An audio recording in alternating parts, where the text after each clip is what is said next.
오늘 말씀의 제목은 이렇습니다. 우리 한 번 더 따라하실까요? 두 가지 용서와 화해. 두 가지 용서와 화해. 이런 제목으로 말씀의 은혜를 나누기를 원합니다. 지난주 설교 제목을 기억하실까요? 저는 이 재미로 살자. 우리 성도님들은 이걸 대답하면 본전이고 대답을 못하면 이거 아쉬운 건데 이번 주 질문은 굉장히 쉽죠. 야곱과 이스라엘. 야곱이 이스라엘로. 야곱이라는 이름이 무엇으로 변했다고요? 이스라엘로. 야곱의 뜻은 사기꾼, 잔머리꾼 또는 약탈자, 좋지 않은 이름. 그런데 하나님께서 더 이상 야곱으로 살지 마라. 이제는 이스라엘로 살아라. 이스라엘은 하나님의 약속된 자, 축복된 자, 계획이 있는 자, 그의 눈물의 간구와 기도로 하나님 앞에 겨루어 이긴다. 하나님의 약속대로 신청하면, 순종하면 하나님이 응답해 주시는, 응답을 받을 수 있는 자 믿으십니까? 하나님은 저와 여러분을 세상에 눈치 보면서 요행과 운명과 팔자대로 그렇게 살기를 원하지 않는 거죠. 세상에 어떤 부모가 자식을 놓고 야 너는 요행과 재수가 팔자 좋게 살아라 이렇게 말하겠습니까? 할 수 있는 약속과 은총으로 복되게 살기를 원하지 않겠습니까? 하나님께서는 드디어 야곱을 이스라엘로 만들어서 단계로 아브라함의 하나님, 이삭의 하나님, 야곱의 하나님의 모습으로 만들어 가는데 거의 마지막 단계쯤 와서 이렇게 요구하십니다. 네 마음속에 있는 상처와 아픔과 눈물들 이거 해결하고 가자. 아마 오늘날 많은 크리스찬들이 예수를 믿고 성가대도 하고 반주도 하고 봉사도 하고 직분도 가졌을 텐데 마음속에 여전히 남아있는 상처와 아픔, 미움과 원한, 억울함과 속상함, 뭔지 모르는 내 마음속에 끓고 있는 이 아픔의 상처와 피눈물, 아마 이게 없는 사람은 없을 거예요. 그런데 이 문제를 사는 게 다 그렇지 언젠가 그냥 없어지겠지가 아닙니다. 성경은 아주 단호하게 이 문제 해결하고 가자. 이 문제 해결하고 가자. 왜냐하면 내 마음에 상처가 있고 아픔이 있고 눈물이 있고 억울함이 있고 분노가 있고 미움이 있는데 그 마음이 어떻게 평안하겠습니까? 하나님은 자기 백성들의 마음이 편안하기를 원합니다. 그래야 하나님 그곳에 축복을 해주지 않겠습니까? 그래서 성경 속에 보면 이 갈등과 상처와 미움과 원한 이거를 아주 정확하게 해결하기를 원하시는 명령을 볼 수 있습니다. 마태복음 5장 21절로 22절에 보면 마태복음 5장 6장 7절은 우리 여대순복 안산교회 성도들은 머릿속에 마태복음 5장 6장 7장은 산상수훈 예수께서 말씀하신 말씀 가운데도 가장 엑기스와 같으며 성경이 모두가 날아가더라도 이 세 장만 있으면 성경은 존재한다 할 정도로 아주 중요한 예수님의 말씀이거든요. 새로운 복음이거든요. 자, 뭐라고 말씀했을까요? 옛사람에게 말한 바, 옛사람에게 말했다는 얘기는 구약 성경을 말하는 것입니다. 모세의 율법에는 십계명에는 살인하지 말아라. 누구든지 살인하면 사람을 죽이면 심판을 받게 된다. 이건 너희가 다 알고 있지 않느냐? 그러나 하나님의 아들 예수 그리스도가 이 땅에 오셔서 이 율법을 새롭게 해석한다. 자, 그래서 그 다음 절에 보면 나는 너에게로는. 그래서 여러분 마태복음 5장 6장 7장이 아주 중요하다는 것입니다. 예수님은 뭐라고 말씀하시는가? 구약에 있었던 말씀을 예수님은 뭐라고 해석을 하시는가? 우린 바로 예수를 믿는 크리스찬인 줄로 믿습니다. 그래서 우리의 관심은 예수는 뭐라고 말씀하시냐? 이게 중요한 거거든요. 예수님은 이렇게 말씀합니다. 나는 너희에게 이르노니 형제에 대해서 노하는 자마다, 화를 내는 자마다 심판을 받게 된다. 잘 들어야 됩니다. 하나님은 자기 백성들의 삶에 분노와 갈등과 상처와 아픔을 그대로 유지하고 사는 삶을 원하지 않아요. 하나님 백성은 철저하게 마음속에 있는 화와 분노와 억울함과 분노와 적개심과 이 마음의 상처라고 하는 것, 이거 서로 내려놓고 화목하게 살기를 원하죠. 이게 복음이야. 원한을 끌어안으면서 나는 예수 믿는 사람이고 나는 봉사하는 사람이고 직분자입니다. 그래도 내 원한은 내가 놓을 수 없습니다. 절대로 이거 풀 수 없습니다. 이건 크리스찬이 아니야. 아니 크리스찬이라고 할지라도 성경은 이렇게 돼. 그것 때문에 심판받을 거야. 그것 때문에 심판받을 거야. 그리고 형제를 대하여 라가라는 것은 나가라는 것이 아니라 바보, 미름둥이, 우리 누구한테 막 뭐라고 욕할 때 쓰는 말, 형제를 향하여 욕하는 자마다 어떻게 될까요? 공회에, 어떤 법정에 잡혀가고, 여기서 말한다는 것은 무슨 법정에 잡혀간다는 것이 아니라 죄에 대한 문책을 당하게 되고, 아유 저 미련한 놈라고 하는 자도 어디에 들어간다? 지옥불에 들어간다고 말하고 있습니다. 굉장히 중요한 겁니다. 예수 믿고 크리스찬이라고 할지라도 뭐 마음에 안 들면 뭐 저놈의 새끼 미련한 놈 할 수 있지, 뭐 할 수 있을지도 모릅니다. 그런데 성경은 정확하게 말합니다. 누군가를 미워하고 누군가의 관계가 아프고 힘들면 그게 내 마음속에 남아있는 한 그 사람의 마음은 지옥에 되는 것입니다. 지옥은 딴 데 있지 않습니다. 내 마음이 괴로우면 지옥입니다. 누군가의 마음에 상처를 내고 나로 인해 누군가 고통을 당하고 있다면 그 사람의 마음은 편하겠습니까? 역시 지옥입니다. 지옥은 밖에 있지 않습니다. 지옥은 내 안에 있습니다. 천국도 마찬가지예요. 천국은 밖에 있지 않습니다. 여기 있다 저기 있다 하지 말지니 너희 안에 있다고 말했습니다. 마음이 지옥인데 고대 광실 무슨 어디 저 강남에 무슨 뭐 백평화 무슨 뭐 타워 팰리스에 살아보십시오. 그 꼭대기에 무슨 최고라고 살아보시죠. 마음이 고통스러운데 언젠가 아십니까? 강남에서 그 맨 꼭대기층에 사시던 분이 떨어져 자살했다는 사건 아십니까? 돈이 없어서 자살합니까? 왜 자살합니까? 마음이 괴로우면 사람은 자살합니다. 그래서 성경은 철저히 하나님의 사람들의 그 마음에 있는 아픔과 상처와 눈물과 이거를 반드시 해결하고 가자. 이게 해결이 안 되면 그 다음에 아무리 하나님께서 무엇을 주고 하더라도 늘 그것 때문에 고통당하고 결국은 무너지고 만다. 그래서 그것을 지옥이라고 말하고 있는 것입니다. 그 다음 절에 보면 이렇게 말하죠. 그러므로 예물을 제단에 드리려고 하다가, 하나님의 사람이니까 예물을 제단에 드리려고 예배하러 왔다가 거기서 내 형제에게 원망 들을 만한 일이 있거든, 뭔가 갈등과 상처와 아픔이 있거든, 내가 미워하든 누군가 나를 미워하든 뭔가 내가 상처 준 것이 있거든, 어떻게 하라고요? 생각나면 예물을 제단 앞에 두고 먼저 가서 예배도 드리기 전에 뭐부터 해라? 형제와 뭐부터 해라? 화목하고 그 위에 와서 예물을 드리라. 그러니 형제간에 화목하고 서로 용서하고 화해한다는 것은 예배만큼 중요한 거예요. 예배만큼 중요해요.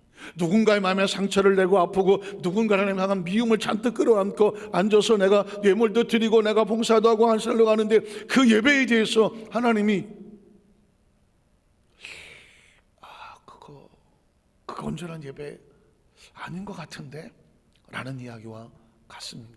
진정한 예배자의 마음에 이 문제부터 해결해 놓고 가자.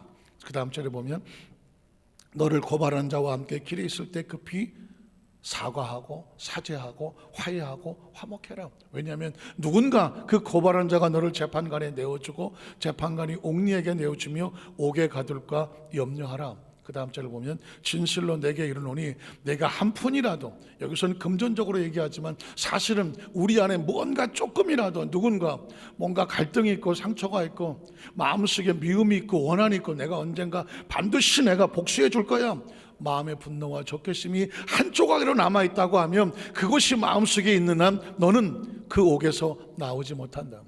감옥은 밖에 있지 않다. 어디 있다? 내 안에 미움을 품고 있는 한, 분노와 적개심, 나는 절대로 내 눈에 흙이 들어가기 전에 너를 용서할 수 없어 라고 하는 분노가 내 속에서 풀어지지 않는 한 그 사람의 마음은 절대로 천국이 될 수가 없다는 것입니다.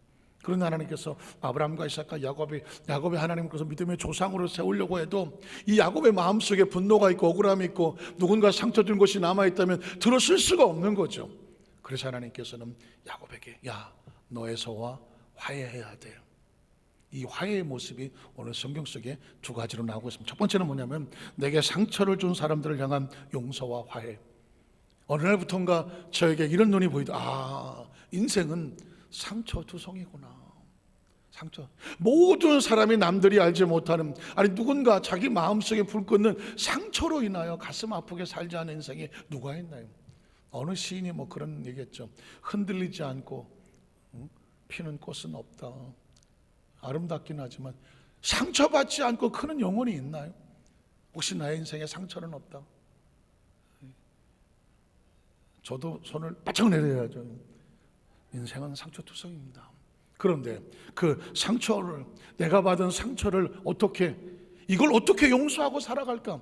우리는 성경 속에서 가장 상처투성으로 살았던 요셉을 보면서 이 사람이 어떻게 용서를 해나갔을지 우리는 발견할 수가 있습니다. 창세 37장 5절로 21절에 보면 제가 한번 쭉 읽어 내려갈게요. 읽어 내려가는 동안에 이 사람이 이런 상처를 받았겠구나, 이런 상처를 받았겠구나. 이 이야기는 요셉의 상처받은 이야기입니다.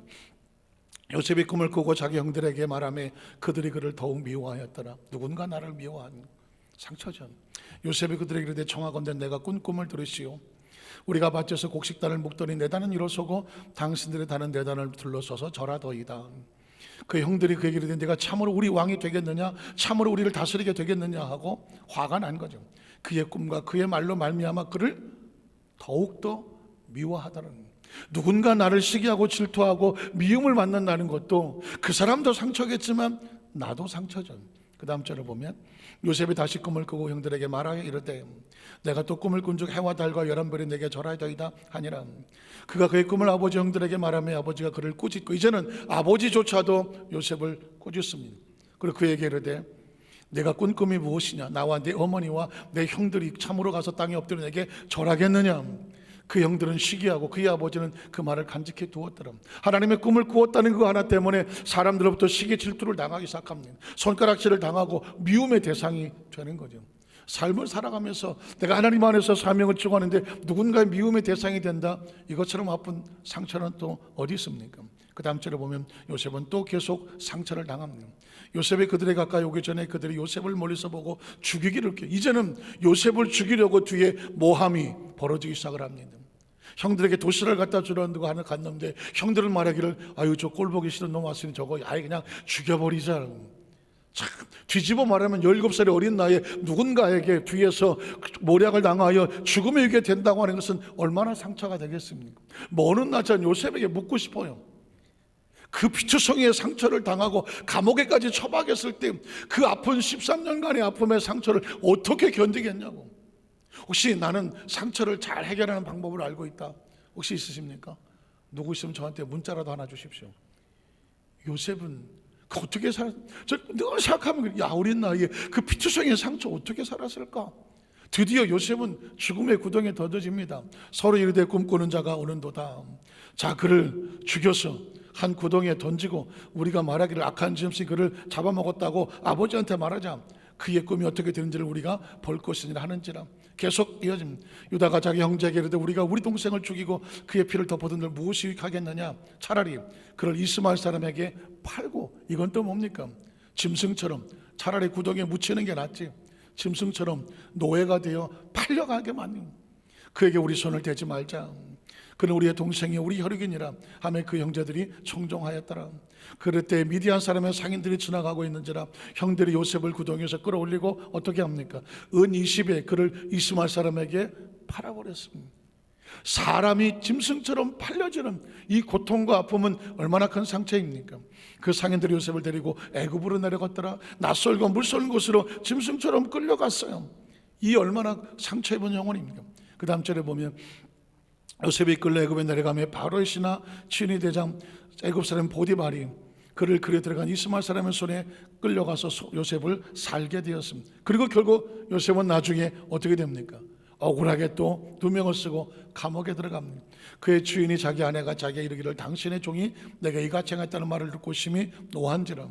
이 요셉의 주인이 그를 잡아오게 가더니 그 옥은 왕의 죄수를 가던 곳이었더라. 들어가면 나올 수가 없는 것. 그렇게 요셉은 13년의 세월을 피투성이로 살았습니다.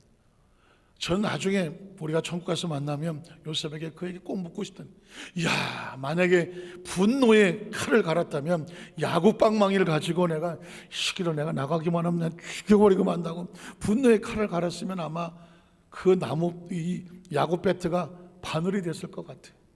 어쩌면 혹시 여러분 마음속에 아직도 마음속에 나도 누군가를 향한 이런 미움과 원한을 가지고 있는 사람이 혹시 있으실까요?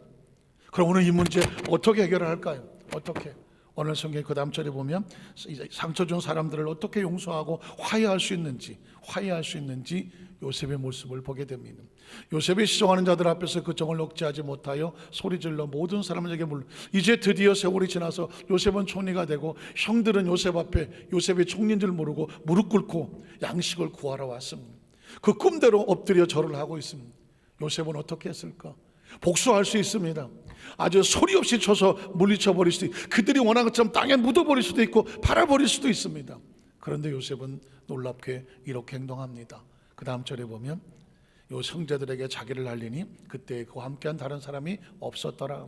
요셉이 큰 소리로 13년에 묵었던 그 속에 그 처절한 울음이 터져 나오는, 이 울음은 무슨 소리일까? 애굽 사람에게 들리며 바로의 궁중에 들리더라. 많은 사람들이 그 얼마나 컸든지 왕궁에 다 들렸다고 말합니다. 요셉의 형들에게 이르되 나는 요셉이라 내 아버지께서 아직 살아계십니까? 형들이 그 앞에서 놀라서 대답. 아마 영화 장면을 찍었다고 하면 그 애굽의 총리 앞에 무릎 꿇고 있다가 총리가 자기 옷을 딱 벗고 얼굴을 쳐다보면서 내가 요셉이요. 얼마나 놀랐겠습니까? 아마 뒤로 나자빠져서 아마 사시나무 떨듯이 덜덜 떨면서 이제 우리는 죽었구나 그랬을 겁니다. 자, 그런데 그 다음 절을 보니까 요셉이 형들에게 이르되 내게로 가까이 오소서. 그들이 가까이 가니 어떻게 갔을겠습니까? 덜덜덜 떨면서 아마 기어갔을 겁니다. 그러되 나는 당신들의 아우 요셉이니 당신들이 애굽에 팔았습니다. 큰일 났구나. 이젠 우리는 복수를 당하겠구나. 형들은 이제 눈도 못 맞추고 고개를 쳐박고 그저 두려워 떨고 있었습니다. 그런데 요셉은 그 다음 절에 뭐라고 말하는지 아십니까? 당신들이 나를 이곳에 팔았다고 해서 근심하지 마소서. 한탄하지 마소서. 내가 복수하고 보복할까 봐 한탄하거나 근심하지 마시옵소서. 오히려 나온 말이 뭐냐면 하나님이었어요. 하나님. 지나간 14년 동안 억울하고 힘들고 고통스러웠던 그 요셉의 지나간 과거를 어떻게 해석하느냐? 재수가 없고 운이 없고 내가 팔자가 사납고 내가 이런 것들을 형이라고 만났고 그 삶 속에 어떤 원망과 원한이 없어요. 자기의 지나간 과거의 삶을 한마디로 해석합니다. 하나님이 한번 따라 하실까요? 하나님. 저는 우리 여도수만 작게서는 예배 참석한 성도의 가슴 속에 다른 설교가 하나도 들리지 않아도 하나님이 이 한 단어가 가슴에 꽂혀지게 되시기를 주의 이름으로 축복합니다. 여러분 이제까지 살아오면서 얼마나 힘들고 어려워 살아왔습니까? 정말 사람 잘못 만나고 상황 잘못 만나서 어떤 시기도 잘못 만나서 얼마나 많은 꿈이 깨졌습니까? 얼마나 많이 속았습니까? 억울함을 당하고 많은 사람들에게 놀림과 조롱도 당하고 얼마나 무시도 당하고 사기도 당했습니까? 지난 모든 삶을 보면서 어쩜 이런 내 팔자가 있나, 기구한 팔자가 있나, 그럴 수 있습니다. 누구 때문에 그럴 수 있습니다. 그런데 요셉은 우리에게 이렇게 말합니다. 다른 언어를 쓰지 않습니다. 하나님이 내 지나온 삶을 한 단어로 해석하는 겁니다. 하나님이 생명을 구원하시려고 나를 당신들보다 먼저 보내셨습니다. 돈에 팔려왔는데 요셉은 팔려왔다고 말하지 않습니다. 하나님이 나를 보내셨다. 한번 따라 하실까요? 하나님께서 여기까지 나를 보내셨습니다. 지금 이 자리에 나와 여러분 삶의 현장 가운데 각자 위치, 처지 다 다르죠. 사정, 입장 다 다르죠. 어쩌면 지금 이 순간에 숨 한 번 쉬기도 힘들고 겨우 먹고 살기도 힘들고 내가 살아있는 게 기적과 같을 수도 있죠. 내가 숨을 쉬며 버티는 것조차 이게 기적이다 할 수 있는 힘든 사정도 있을 수 있습니다. 이걸 내가 다른 관점으로 해석을 하면요 하루도 견디지 못합니다. 그런데 하나님이 아직까지 나를 끌어안고 붙잡고 여기까지 와 계셔. 내 인생은 하나님의 손에서 여기까지 왔으며 앞으로 나의 삶도 하나님께서 끌고 갔을 것이다. 이게 우리의 삶의 목적입니다. 살아갈 수 있는 이유입니다. 하나님의 생명을 구원하시려고 나를 당신보다 먼저 보내셨나이다. 그리고 계속 이어집니다. 하나님의 큰 구원. 요셉이 입을 열면 자신의 인생을 이렇게 해서 하나님이 큰 구원으로 당신들의 생명을 보존하고 당신의 우선을 세상에 두시려고 나를 당신들보다 먼저 뭐 하셨다? 내 인생은 내가 팔자와 운명과 재수가 없어 끌려다니는 인생이 아니다. 하나님은 나를 이끌고 여기까지 오셨다. 그래서 그런즉 나를 이리로 보낸 이는 당신들이 아니야. 내 인생은 당신들 따위가 개입해서 내 인생을 좌지우지할 존재가 아니야. 난 하나님의 꿈을 꾸는 사람이야. 하나님의 자녀야. 예수님을 구주로 믿으시면 아멘 하시기 바랍니다. 예수를 믿으면 존재 자체가 하나님의 손 안에 있는 거예요. 세상에 어떤 팔자가 우리를 바꾸겠습니까? 어떤 것이 우리 인생에 개입을 하겠습니까? 당신들이 나를 판 게 아니야. 당신들 아니야. 누구예요? 하나님이시라. 하나님이시라. 하나님이 나를 바로에게 아버지로 삼으시려고 모진 고난 힘든 거 겪었지만 그 온 집의 주로 삼으시고 애굽의 온 땅의 통치자로 삼아 주셨다. 나중에 형들이 무릎을 꿇었을 때 창세기 50장 19절 21절에 보면 요셉의 마지막 최고의 멋있는 고백이 뭐예요? 요셉이 그들에게 이르되 두려워하지 마소서, 내가 하나님을 대신하겠습니까? 당신들은 나를 해하려고 했죠. 기억합니다. 그러나 나는 그를 해로 기억하지 않습니다. 하나님은 그것을 무엇으로 바꾸셨다? 손으로 바꿔주셨어. 그래서 오늘같이 많은 백성의 생명을 구원하게 하시려 하셨나니 당신들은 두려워하지 말아라. 내가 당신들과 당신들의 자녀를 기르겠으니 그들을 간곡한 말로 오히려 위로하였더라. 기억하십시오. 우리 인생에 애시당초부터 해는 없었어. 이렇게 해석을 하셔야 돼요. 그래야 마음에 여기 아파요 저기 아파요 난 서러워요 힘들어요 억울해서 못 살겠어요, 이게 사라집니다. 무슨 내적 치유 이런 거 할 필요가 없어요. 어디 가서 상담받고 할 이유가 없어. 한 가지만 기억하면 돼. 내 인생은 애시당초부터 해가 없었어. 해가 없었으니 상처받을 일도 없었어. 하나님은 이것조차 합력하여 선을 이루어 주실 줄로 믿습니다. 아까 우리 성가대 찬양 그렇게 하더만 인생의 하룻밤 거친 들에서 본향을 향해 그 고난과 고통으로 인하여 하나님을 보고 본향을 본다고 말합니다. 혹시 제가 사진 하나를 준비했는데 이 사진 혹시 아실까요? 혹시 나는 안다 이 사람. 예, 아시는 분은 이제 저하고 비슷한. 나는 전혀 모른다. 나 이 사람 누군지 모른다. 예, 모르실 수도 있죠. 1973년도 4년도 제 기억에 제 중고등학교 시절에 했던 것 같은데 그때에 한국 포크계에 이제 혜성과 같이 나타났죠.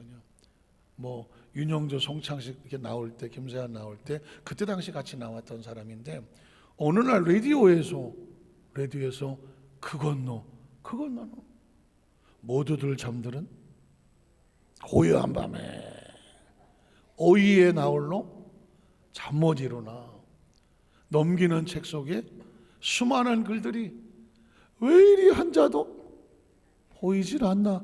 그건 너야. 아니 그 비 오는 종로거리를 걸었더니 어떤 동창생님이 너 미쳤냐 이놈아 그러길래 그게 뭐예요? 그건 너 하더라고. 그때 이제 처음 이제 대한민국에 포크가 나오고 라디오 DJ들이 나오기 시작하고 무슨 뭐 영시의 다이알 뭐 밤을 잊은 그대에게 한창 사춘기 시절에 이제 그런 노래들이 한창 나올 텐데 근데 제가 이 노래를 말씀드린 것은 이 노래가 얼마 안 있어서 금지곡이 됐어요. 군사정권 시절에 이 노래 부르면 안 돼. 그래갖고 방송에 금지를 시켰어요. 두 가지 이유가 있죠. 하나는 뭐냐면 그때 데모하고 할 때마다 그거는 정부 때문이다. 그건 너무 막 이러기도 했고 그것도 듣기 싫었고 하나는 뭐냐 그 금지곡 이유가 뭐냐 왜 남 탓을 하느냐 가사가 마음에 들지 않는다. 왜 너 때문이냐 이러면서 시비를 걸어갖고는 군사정권 때 그때 이게 금지곡이 됐습니다. 지금 가만히 생각해 보니까 이 곡은 금지곡이 돼야 마땅합니다. 이장희 씨가 들으면 좀 서운할지 모르겠지만 크리스찬은 그 건너를 부르면 안 됩니다. 왠지 아십니까? 가만히 생각해 보세요. 그거 너 때문이야. 그거 너 때문이라니까. 그거 너 때문이야. 온통 세상에 원망의 대상들로 가득합니다. 그러니 뭐 기도하려면 저것 때문에 생각이 나겠습니까? 크리스찬은 너 때문이 아니야. 한번 따라 하나님 때문에. 저와 여러분 이 세상에서 그 많은 상황 가운데 견디고 살아나고 이겨나갈 수 있는 수많은 상처를 헤집고 나갈 수 있는 방법은 딱 하나야. 너 때문이 아니야. 누구 때문이야? 하나님 때문에. 요셉이 그렇게 말하지. 여기 온 거 하나님 때문이야. 이 날 보내신 거 하나님 때문이야. 내가 이렇게 된 거 하나님 때문이야. 당신들은 나를 해를 주려고 당신들 때문에 자꾸 망하게 하려고 했지만 하나님 그걸 뒤집어 바꿔서 선을 이루어 오셨으니 나의 나 된 것은 누구 때문이야?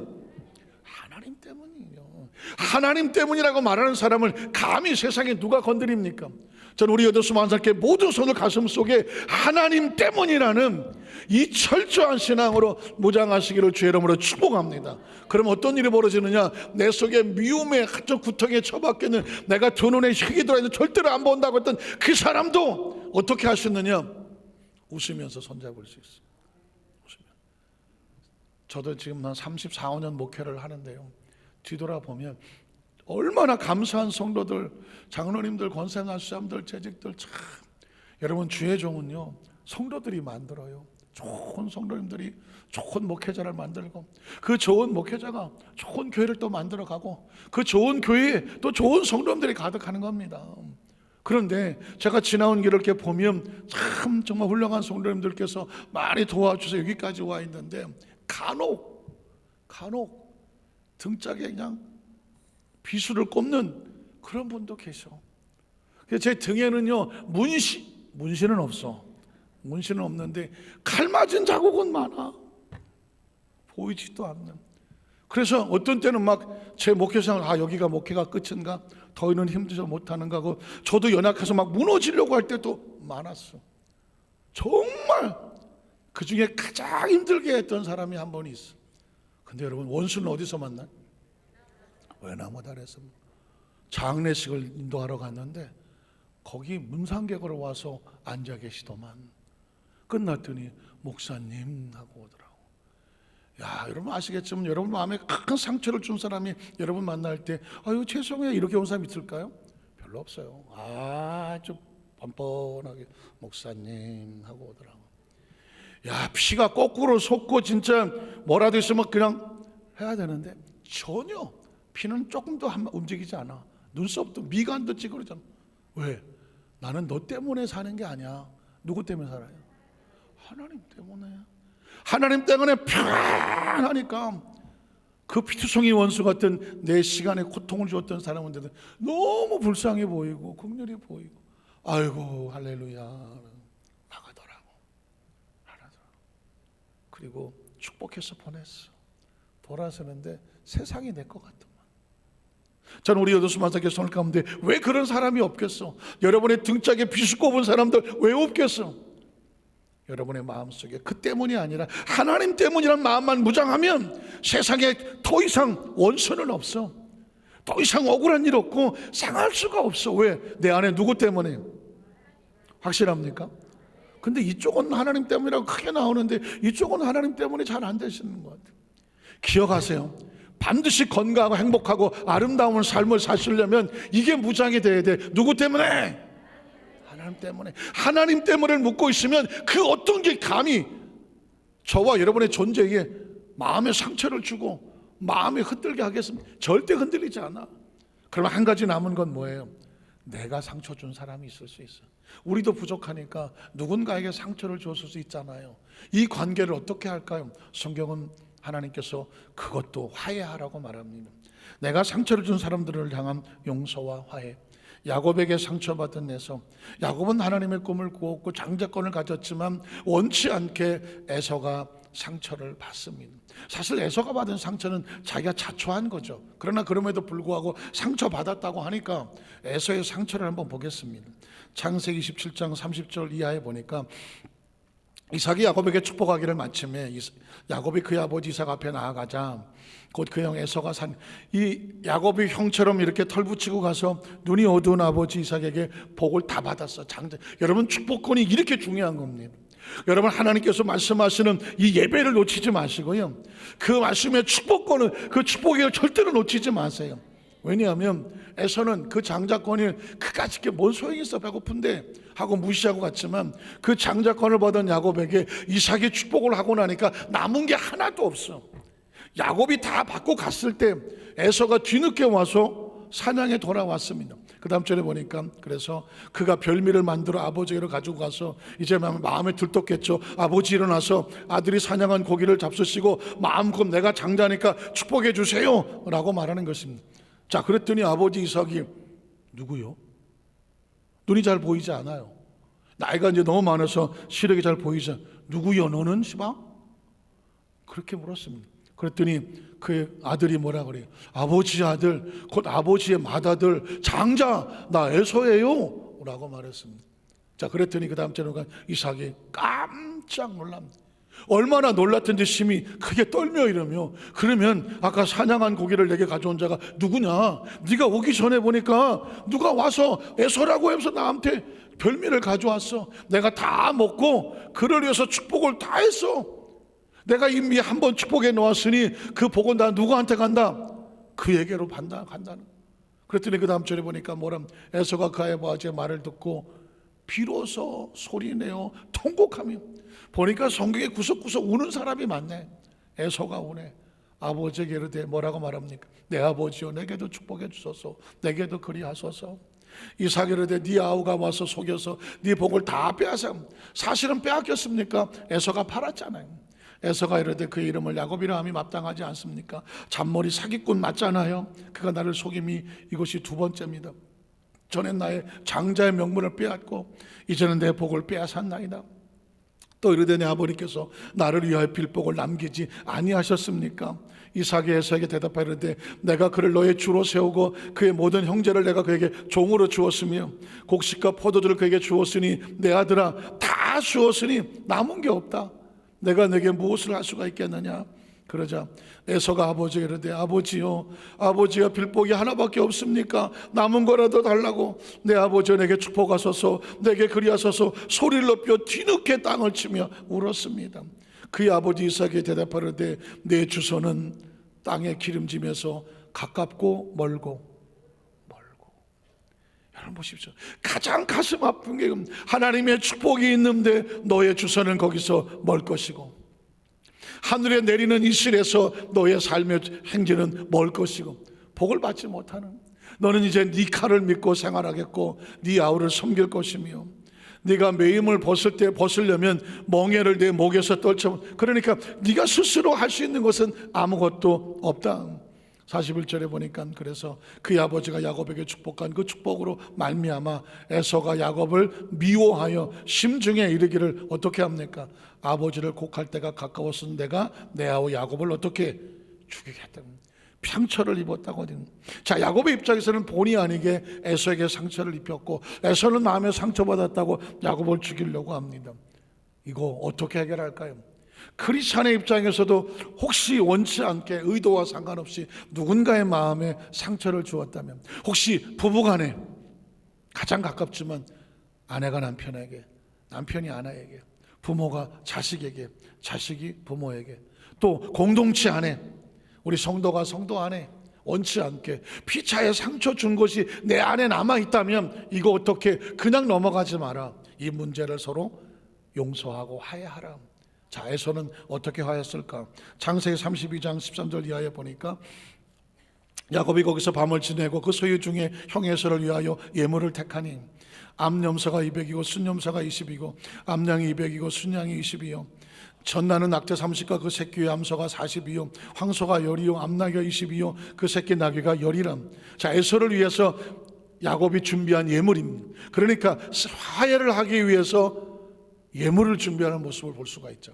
그것을 각각 대로 나누어 종들의 손에 맡기고 그의 종에게 이르되 나보다 앞서 건너가서 각대로 거리를 두게 하라고 하고, 그가 또 앞선 자에게 명령하여 이르되 내 형 에서가 너를 만나 묻기를 내가 누구의 사람이며 어디로 가느냐, 네 앞에 것은 누구의 것이냐 하거든 대답하기를 주의 종 야곱의 것이고 자기 주 예수를 보내는 뭐다?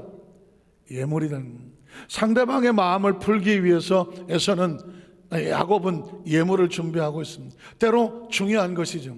자기의 마음을 전하는 것입니다. 야곱도 우리 뒤에 있나이다 하라 하고, 그 다음 절에 보면 그 둘째와 셋째와 각대를 따라간 자들에게 명령하여 이르되 너희도 에서를 만나거든 곧 이같이 그에게 똑같이 예물을 준비했다고 말하고, 너희는 말하기를 주의 종 야곱이 우리 뒤에 있다 하니 이는 야곱이 말하기를 자, 내가 내 앞에 보내는 예물로 형의 무엇을 풉니까? 감정을. 저는 성경을 읽다가 잘 못 보던 단어인데, 지금 야곱이 에서의 감정을 풀어주려고 하는구나. 화해를 하는 목적 중에 중요한 것은 뭐냐? 나로 인하여 상처 입은 그 사람의 감정을 풀어주는 작업이 필요해. 감정을 풀어주는. 그래야 감정이 풀려야 그 사람 마음에 상처도 풀려. 대면하며 혹시 형이 혹시 나를 받아주리라. 저는 이 부분을 굉장히 중요시 여기는 것 중에 하나가 부부간에 우리 부부는 아직도 싸운다. 깜짝이야. 황명숙 권사님이 손을 드셨어. 그럼 황명숙 권사님의 신랑은 유하영 장로님인데, 유하영 장로님은 지금도 황 권사님을 보면 나는 너무너무 좋다고 그러고 다니시는데, 권사님은 손을 들었어. 싸우신다고. 황 권사님이 싸우신다는 얘기는 우리 여의도 마한산교회 부부들은 다 싸운다는 얘기인데, 적어도 부부가 싸우는 이유가 뭘까요? 혹시 아예 권사님 손 드셨으니까 혹시 싸우실 때 우리 장로님한테 그런 고백하셨어요? 내가 시집 왔을 때 싸운 적 있습니까? 그런 말은 안 합니까? 예. 두 분은 첫눈에 반해갖고. 근데 보통 제가 최근에 들었던 어느 부부가 싸우는데, 아니 우리 집사람은 이렇게 하는데, 지금 결혼한 지 30년이 넘었는데 그러는데, 내가 시집 왔을 때 내가 그때 말이야, 그때 상처 입은 걸 지금도 얘기하는데, 그때 상처 입은 거. 아마 이러면 남자들은 깜짝 놀랍니다.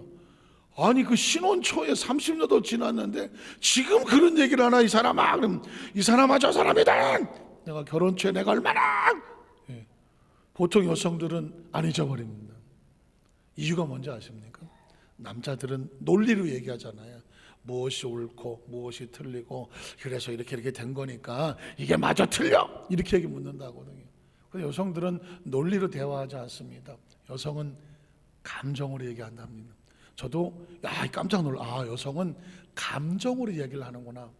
좋은 감정이든 아픈 감정이든 슬픈 감정이든 얘기를 하는 게 아니에요. 감정을 표시한다는 겁니다. 그러니까 신혼 초에 하는 얘기는 뭐냐면, 신혼 초에 아팠던 감정이 지금도 살아있는 거예요. 그래서 그놈의 신혼 초 얘기를 하는 거예요. 남자들은 그 소리만 들으면 머리가 아파서 견딜 수가 없어. 신혼 초에 무슨 일인지 알 수가 있나? 기억이 안 나는데. 그러니까 그런 감정은 어떻게 해야 되느냐? 감정을 받아주면 되는 거예요. 그때 그 감정이 힘들었구나. 그 감정에 아픔이 있었구나. 서운했구나. 그 감정이 힘들었구나. 여보, 그런 아픈 감정인지 내가 몰랐어. 그 감정을 인정만 해주면 여성들은 그 마음이 풀어져 나가는. 다시는 신혼초 얘기를 안 한다는. 성경에 보면 야곱이 지금 에서의 감정을 풀어주려고 해요. 이거는 상담학적으로도 중요하고 인간관계에서도 굉장히 중요하다. 그래서 먼저 누군가에 내가 상처 준 것이 있다면 그 사람의 아픈 감정을 이해하고 손을 내밀어 줄 수 있는 이 모습이 크리스찬들에게 아주 중요한 거예요. 자, 그리고 나서 어떻게 합니까? 제가 그 다음 절은 좀 요약을 해버릴게요. 요약을 할게요. 그 다음에 야곱은 어떻게 하냐면, 하나님 앞에 무릎 꿇고 옆 찬사와 씨름하면서 환도뼈가 이그러지는, 다시는 내가 야곱이 아니다, 이스라엘이다. 하나님의 말씀에 순종하고 사는 사람이지 자기 감정으로 사는 사람이 아니다. 그리고 어떻게 합니까? 절대 에서 만나기 힘들어서 안 만나려고 했다가 드디어 화해하기로 합니다. 창세기 33장으로 가보면 1절에 이렇게 나옵니다. 33장으로 가볼까요? 야곱이 눈을 들어보니 에서가 400명의 장정을 거느리고 오는지라. 그의 자식들을 나누어 레아와 라벨과 두 여종에게 맡기고, 여종들과 그들의 자식은 앞에 두고 레아와 그 자식들은 다음에 두고 라헬과 요셉은 뒤에 두고, 중요한 건 뭐냐? 자기는 그들 앞에서 원래 어떻게 했는데 다 보내고 자기만 살겠다고 뒤에 있었는데, 화해를 하려면, 사과하려면 자기를 낮추는 거죠. 그리고 몸을 7번 땅에 굽혔다 7번 절을 했다는 것입니다. 이 이야기는 내가 잘못했으니 형 나를 용서해 주시오 하고 자기를 낮추고 용서를 구하는 자세가 필요합니다. 상대방에게, 내가 상처 입힌 사람에게 용서를 구하려면 예물을 드리는 마음, 화해하는 마음, 그리고 자기를 낮추는 마음, 상대방의 감정을 헤아려주는 마음, 이 과정이 필요하죠. 그랬더니 에서가 어떻게 합니까? 에서가 가까이 갔더니 에서가 달려와서 그를 맞이하여 안고 목을 오근 맞춰 그와 뭐 합니까? 입 맞추고 서로 울었더라. 전 이 장면을 보면 눈물이 나요. 20년 원한을 묶었던 에서의 상처 입은 마음을 누가 녹였습니까? 하나님이 녹여주셔야 돼요. 하나님. 그런데 그렇게 하기까지 야곱이 용기를 내서 가서 에서 앞에 무릎을 꿇어 주었더니 에서가 마음이 녹아서 서로 화해하게 되었다는 것입니다. 말씀을 정리하기를 원합니다. 그리스도는 이 용기가 필요합니다. 이 용기가 필요해. 누군가에게 내가 먼저 손을 내밀어 줄 수 있는. 어느 크리스천의 가정에서 그 남편과 아내가 좀 많이 힘들게 살았어요. 옛날에 그랬잖아. 옛날에 뭐 우리 아버님 때에도 아버지들은 역시 맨날 이러고 다니고 어머니 맨날 울고. 옛날에 그래갖고 남자들이 아내의 마음을 만져줄 줄 알았습니까?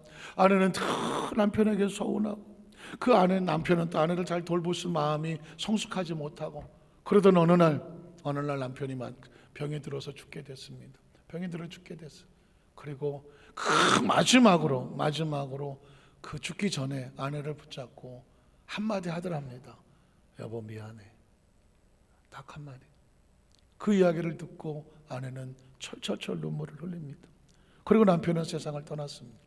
그 아내가 이렇게 말하더랍니다. 진작 얘기해 주지. 한번 따라 하실까요? 진작 미안하다고 얘기해 주지. 진작 미안하다고 한마디만 해줬어도 그 아내는 그렇게 오랜 세월 가슴 웅얼이지며 울지 않았을 거라는 거죠. 그렇습니다. 오늘 크리스천에게 이 용기가 필요하죠. 누군가 서로 불편하고 힘들고 어려운 관계가 있다면 내가 먼저 미안해요 하면서 먼저 손을 내밀어 주는 그 손길이 되면 그 한마디에 상대방이 산다니까. 살려고 하는. 오늘 혹시라도 부부간에 자존심 싸움이 아니라 남편이 아내에게 여보 미안해. 고생 많이 했어. 아내도 여보 미안해요. 당신 참 많이 힘들었죠. 부모도 자식들에게 미안하다. 내가 자란 과정 가운데 많이 상처 줬지. 미안해. 자식은 부모에게 아버지 어머니 미안해요. 이렇게 서로에게 무릎 꿇어주는 마음으로 용서의 손길을 내밀면 같이 더불어 울면서 어떻게 될까요? 함께 사는 역사가 있는 것이죠. 우리 수만상께 모든 성도들 내가 상처받은 것을 내어놓고 상처 준 사람에게 서로 손길을 내면서 화해가 되는 가정이 됩니다. 그게 비로소 하나님께서 원하시는 아름다운 천국의 모습이고, 그 심령 가운데 세상에 손대지 못하는 단단한 가정, 단단한 심령, 단단한 신앙인 사명자들 되시기를 주님의 이름으로 축원합니다. 기도하겠습니다. 하나님 아버지 감사합니다.